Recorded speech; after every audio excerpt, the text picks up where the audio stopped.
Come on, Snake.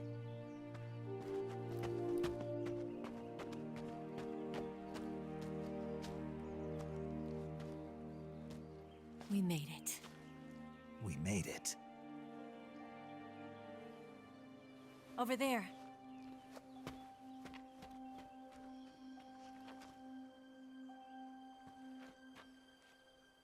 It's the boss, isn't it? I'll go get the wig ready to take off. Right. I'll leave you two alone. But come back in one piece, okay?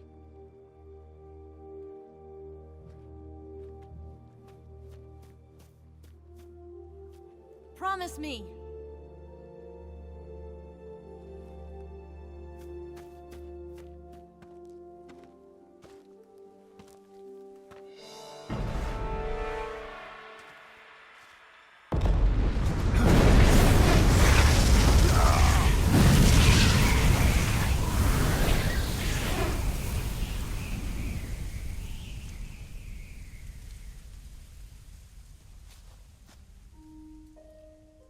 Life's end. Isn't it beautiful? It's almost tragic. When life ends, it gives off a final lingering aroma. Light is but a farewell gift from the darkness to those on their way to die. I've been waiting, Snake, for a long time. Waiting for your birth, your growth, and the finality of today. Boss. Why are you doing this? Why? To make the world one again. The world used to be whole. But with the end of the Second World War, the philosophers began to fight amongst themselves, and the world was torn apart. The Cobras, my comrades who trained and fought alongside me, were torn apart as well. The foibles of politics and the march of time can turn friends into enemies just as easily as the wind changes. Ridiculous, isn't it? Yesterday's ally becomes today's opposition. And this Cold War? Think back. When I was leading the Cobras, America and Russia were fighting together. Now, consider whether America and Russia will still be enemies in the 21st century. Somehow I doubt it. Enemies change along with the times, the flow of the ages, and we soldiers are forced to play along. I didn't raise you and shape you into the man you are today just so we could face each other in battle. A soldier's skills aren't meant to be used to hurt friends. So then what is an enemy? Is there such a thing as an absolute timeless enemy? There is no such thing, and never has been. And the reason is that our enemies are human beings like us. They can only be our enemies in relative terms. The world must be made whole again. The philosophers must be reunited. I will devote my skills to that purpose. And with the Colonel's money, I will achieve that end. Just as I once created the Cobras. They are my family. I may no longer be able to bear children, but I still have a family. It was November 1st, 1951. I was in the Nevada desert participating in atomic testing. The name Nevada is derived from Spanish, covered in snow, white as snow. And snow is exactly what I saw in that Nevada desert. It froze my blood white. Snake, you were an atomic test subject, weren't you? On Bikini Atoll. That's part of the reason I was drawn to you. You and I are alike. We're both slowly being eaten away by the karma of others. we'll never have the chance to die peacefully of old age. We have no tomorrow. But we can still have hope for the future. In 1960, I saw a vision of the ideal future from space. 3 years earlier, the Soviet Union had succeeded in launching Sputnik, the first man-made satellite in history, into orbit. This came as a huge shock to the United States. In response, America threw everything it had into its own manned spaceflight project, the Mercury program.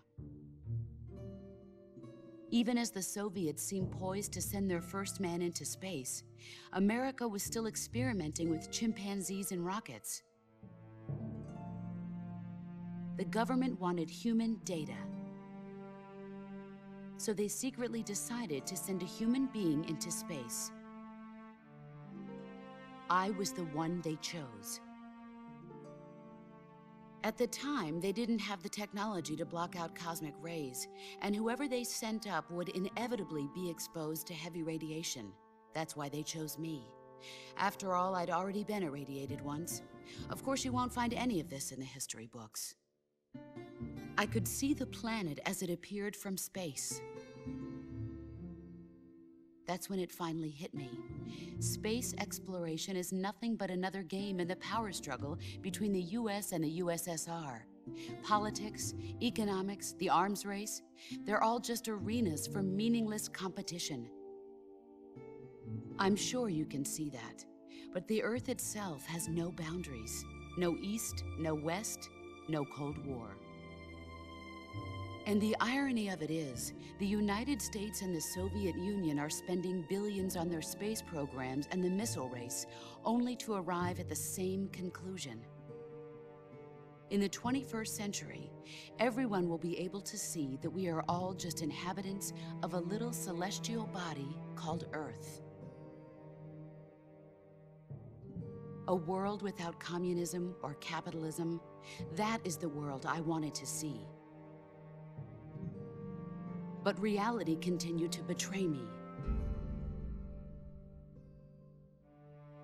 In 1961, I was sent to Cuba, to Bahia de Cochinos. It was part of a CIA-sponsored invasion under the guise of taking Cuban exiles back to their country. But the US government betrayed them. Our weak-kneed president held back their air support. Defenseless, the exiles were annihilated by the Cuban army. All I could do was watch in silence. I was set up by the very country I'd sacrificed so much for, by the very government I dedicated my life to defending. I was driven from the surface world, and I went underground.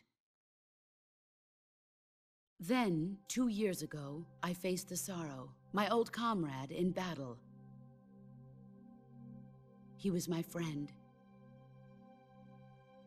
But one of us had to die. I was left with no choice. The Sorrow gave his life for me. There is no enmity between us. One must live, and one must die. That was the mission. The ones who gave me that mission were the philosophers. Early in the 20th century, the true holders of power in the United States, the Republic of China, and the newly formed Soviet Union gathered together in a secret meeting that would later be known as the Wiseman's Committee. The secret pact they formed there marked the beginning of the philosophers. But the last of the original members died in the 1930s. After that, the organization began to run out of control, and the Wiseman's Committee degenerated into a mere shell of its former self. The philosophers of today have no sense of good or evil. Their influence extends to countries and organizations involved in every aspect of every war. They have become war itself. That's how they operate. The sacrifices of war cause a shift in the times. This shift leads to renewed conflict, and in turn triggers the next war. Like a nuclear chain reaction, each conflict sparks countless others, forming an endless spiral that will continue on for eternity. Do you understand what I'm saying, Snake? By consuming me and you, the philosophers intend to keep that cycle going forever. It was my father who explained all of this to me. He was one of them. You see, I am the last remaining child of the philosophers. But after he revealed the truth, my father was killed by that same shapeless, formless organization. And my father isn't the only thing the philosophers have taken from me. In June of 1944, the Cobras and I took part in the landing at Normandy. We'd been given a top-secret mission to locate and destroy enemy V-2 rocket installations. I was pregnant at the time. The sorrow was the father. I gave birth on the field of battle. A beautiful baby boy. But my child was snatched away from me by the philosophers.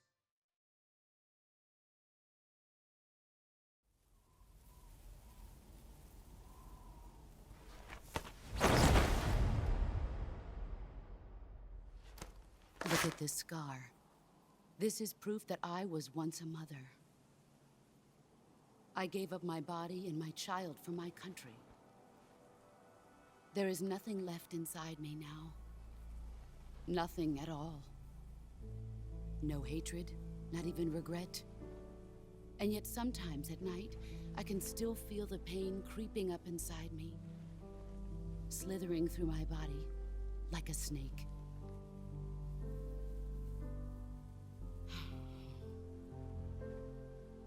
I've never talked this much about myself before. Thanks. Thanks for listening to me.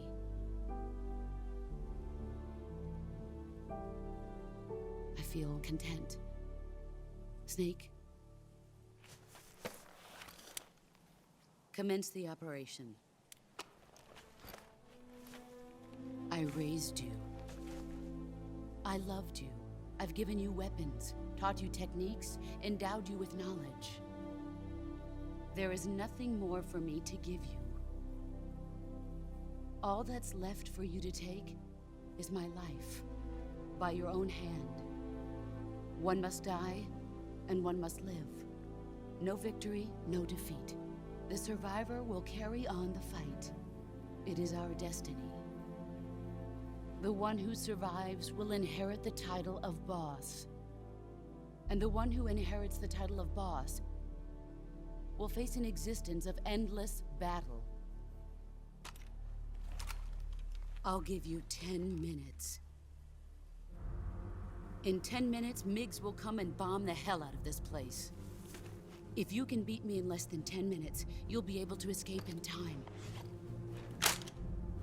Let's make this the greatest 10 minutes of our lives, Jack. Boss. You're a soldier. Finish your mission. Prove your loyalty. Face me.